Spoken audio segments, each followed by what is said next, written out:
This question describes a probability experiment where we first flip a coin and then roll a die. And we're specifically asked to use a tree diagram to find a certain probability. That probability is getting heads on the coin and an even number on the die.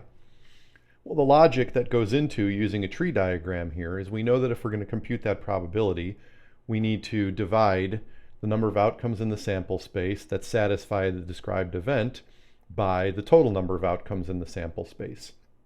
And one way to get those numbers that we need is to actually diagram out the sample space using a tree diagram. So let's do that.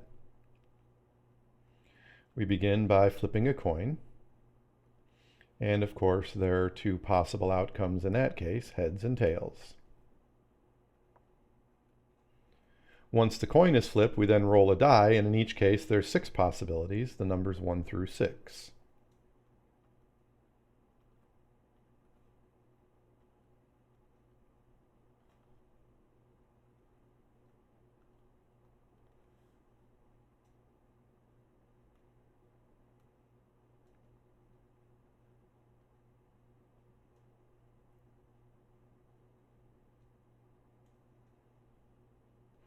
As you can see, I am a fine, fine artist, and you should probably show your appreciation by sending me cash.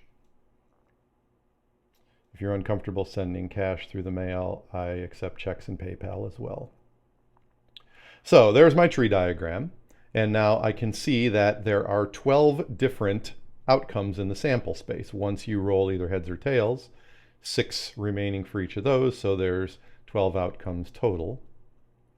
And we are asked to find the probability of getting heads followed by an even number.